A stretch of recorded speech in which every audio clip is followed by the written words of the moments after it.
Hi guys, it's Kelly here and I am back with another video. Today's video is going to be kind of like an illustrative storybook feel. We're going to make some design choices that are going to help our card to feel like we're viewing it from the caterpillar's perspective. So the oversized flowers and grasses and large dragonfly kind of flying overhead. I have pulled out several different kinds of dies to make this work. All of them are from Pretty Pink Posh. And I also pulled out the little stamp set here in that I only used the sentiment. So the idea, like I said, was like a Bug's Life or, that kind of viewpoint. I thought it would be really fun to create the card kind of with some different perspectives in mind. I think a lot of times when we are creating scene cards, we don't necessarily consider the perspective, but this is a fun way to make things a little bit more interesting. Also, a great way to use up a ton of your scraps. That's what you see me doing here. You also might notice that you see me down in the bottom right hand corner. This is a edited replay from a live that I did, honestly, like a month ago. Since then, Pretty Pink Posh has also had a whole nother release, which I will be doing a live stream with tomorrow. So there's actually a comment that will be pinned below that if you would like to check out their new release, or if you already have and you let me know if there's something that you would like to see, I'm happy to kind of do that. I'm not married to anything yet, but I would love your feedback. The last one we did was a shaker. This was the one we did before that. So anyway, I've just pulled out everything out of my scrap bin. This is using scrap, colored cardstock scraps is going to be a great way to save us a ton of time. Somebody in the live stream actually had suggested doing a rainbow caterpillar. And honestly, I love that. I'm here for it. I love anything that is rainbow. I'm like, this is going to be adorable. And so that's how we figured out what color to do him or her. Yeah, and then I also did, when I was selecting my dies, okay, so remember, our caterpillar is small. We want our grasses, our flowers, any other characters that we have in our little, kind of storybook feel to be oversized, because we're looking at it from his point of view, where he's kind of small and tiny at the bottom of the card, and everything else can be really, really big around him. So I chose the daffodil shaker, and then I also chose I can't remember what it is. The pink one's actually a winter set.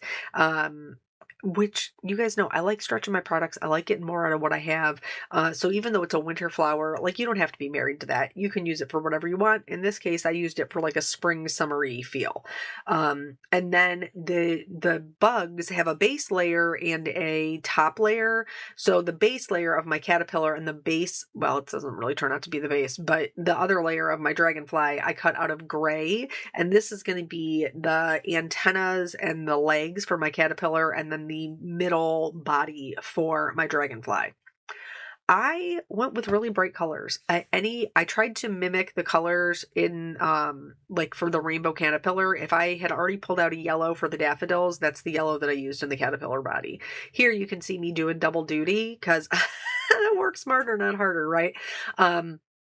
Where I'm cutting out the head in pink, and then there's a middle section of the caterpillar that's going to be green. Here, the back piece, the very bottom piece, is purple, and then the second piece is orange to create our rainbow. So I'm just doing them all so I can limit the amount of times that I have to do the die cutting.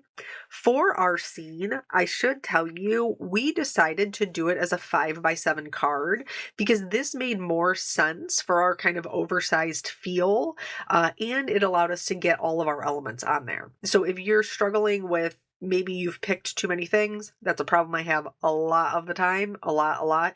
You guys know, if you have watched this channel before, that my husband always says I'm trying to fit 10 pounds in a 5-pound bag, because I just love to mush all the things in there. So a 5x7 gave me a little bit more room for the card to breathe.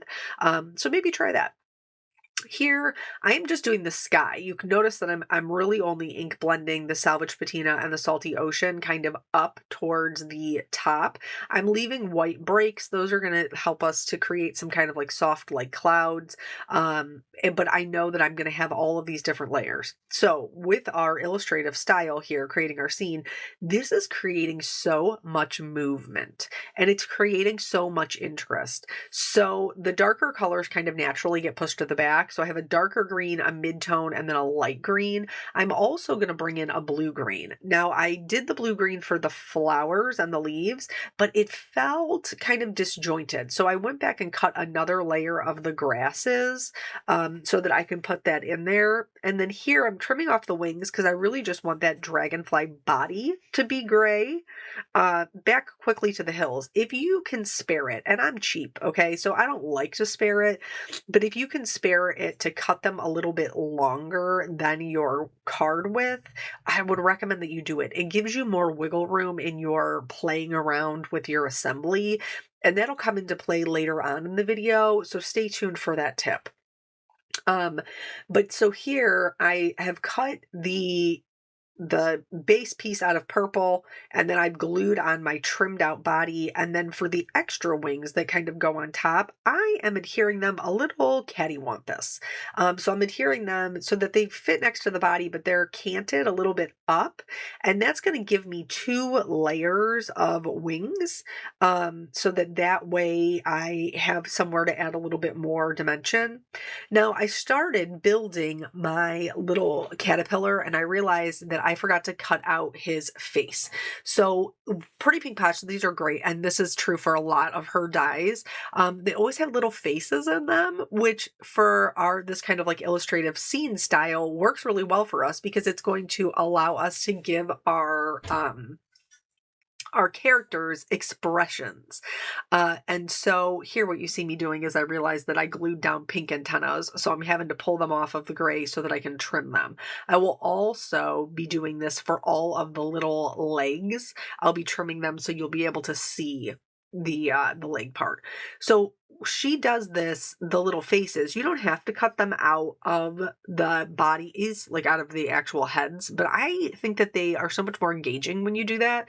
So I've put them in place and I've taped them down. She does them as one die, so it cuts the mouth and the 2 eyes all at the same time. And for each of these, I'm cutting through 2 layers of cardstock. And I didn't have any issues. I just used a die release tool to poke them out, and that worked really well. You can see the little eyeballs and the little mouth came out, and then I additionally cut them out of white cardstock. I wasn't sure if I wanted to use white or if I wanted to use black, but if I start with white, I can always color it black, so that's just like a smarter way for me to be. So if you, while I am going through and trimming off all these little legs off of my caterpillar, you may have noticed that I have in this video, I have a little band-aid on my left hand there. My husband typically is the pool taker carer of. I'm really just like the support staff. He's really the one who knows like the different chemicals and all of those things. And so we were trying to get the pool open before Labor Day, but more importantly, before my son's birthday party, just in case we had weather that was good enough for him to be able to go swimming. Spoiler alert, we did not. It was too cold. This whole summer, for some reason, has been cold up until now. This week, like right now, we're under a heat advisory. So it's very much back and forth. Okay, let's talk about the card real quick. So here, in order to add a little bit of extra depth and dimension into our little story, I'm not going to spend a ton of time doing a lot of shading, but I do want to add just a little bit to kind of set the scene. So for the furthest one back, I just used Rustic Wilderness. For this one in the middle, I'm going to use the mowed lawn and take that up like 3/4 of the way. And then at the bottom, I'm going to add the Rustic Wilderness. For the teal, I could have went with pine needles, but I actually think I went with Uncharted Mariner just because it was already on my desk. But just like a darker bluish green, I think will probably suit you just fine when it comes to that color combination. And then for the grasses that are in the front, I just did the mowed lawn. So this is something that's really easy. It does not take a lot of effort to just do a little bit of ink blending kind of at the bottom of your panel, but it does make a pretty considerable difference in the dimension that you can create in your scenes. So now I'm going to zoom us in, and I'm going to do a little bit of coloring of our die cuts. I chose to do it after the fact because it is faster. And I'm using basically, if there is another color in here, like the purple, the yellow, the orange, if there's another color, then I'm going to be using more colors. When I'm doing the caterpillar part, I'm typically only using like two. I think the purple one's the only one I use 3 colors because it doesn't have to be crazy. For the caterpillar, we're just adding shadow underneath and like where his kind of, what are they? Are they thoraxes? Are they little, his, where her little lovely lady lumps are meeting? That's where we're adding shadows.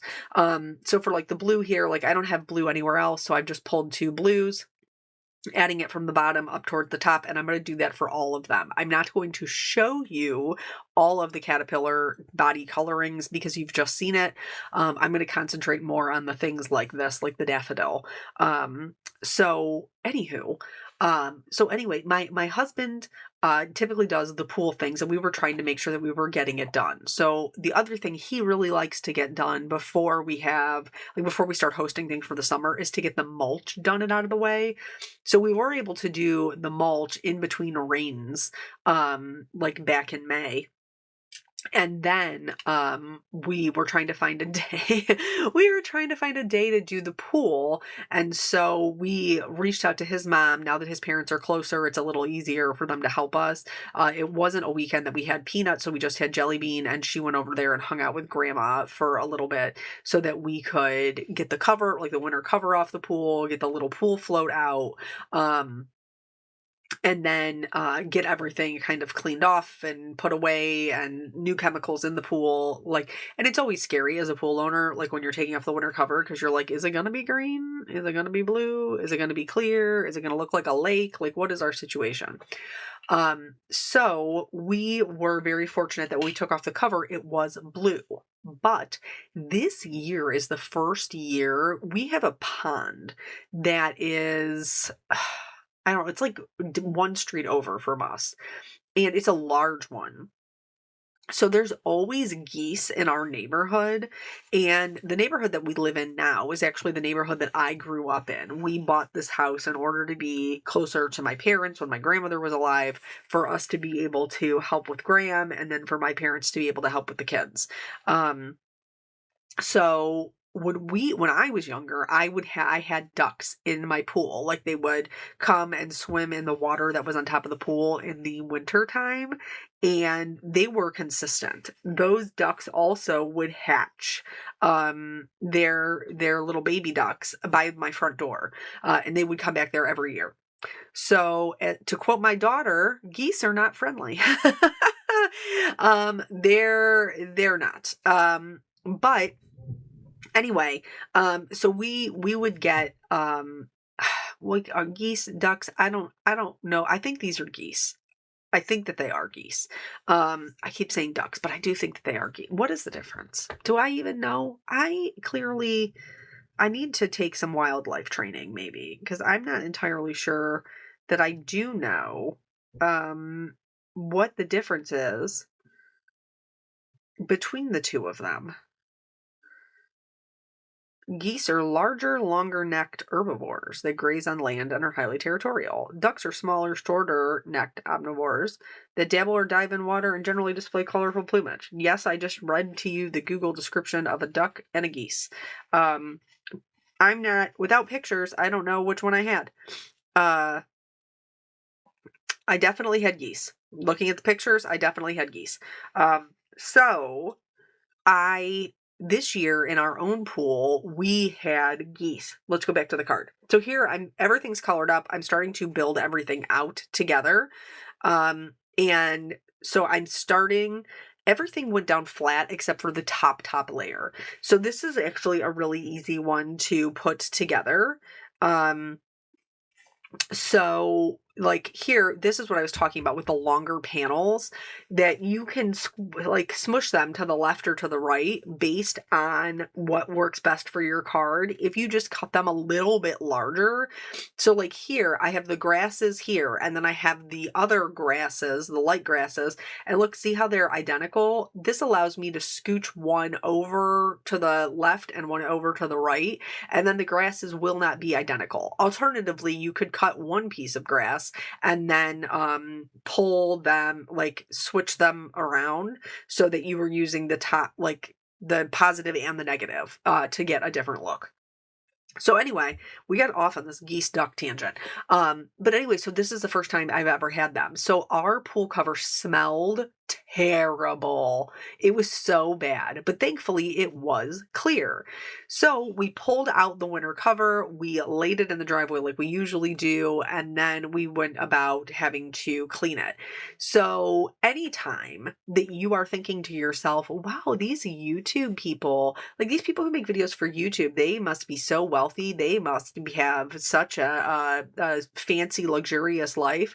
I earned that boo-boo, as my daughter refers to them as, that boo-boo on my left hand, scrubbing goose poop off of my pool cover for an extended period of time, in flip-flops, in my driveway, in the rain, scrubbing goose poop. Yep. So just in case you ever start to wonder whether or not I think I'm any better than anybody else, the answer is no. I'm just a humble servant over here, just cleaning up all the poops. That was a rough day because it did rain a lot. So we were out there in the rain, but like whatever. That's what God made showers for. And then thankfully my in-laws actually invited us over for dinner, so I didn't even have to do that. I was just able to come in, shower, get clean, and then go to dinner over there. But so yeah, that's my little bit of story time. So at least you didn't have to do that. Whatever kind of bad day you're having, at least you didn't have that. So here I've trimmed off my extra grasses. Now that everything is together, I've popped up that top layer. I'm going to add in a little bit of shimmer into my flowers and everything pretty much.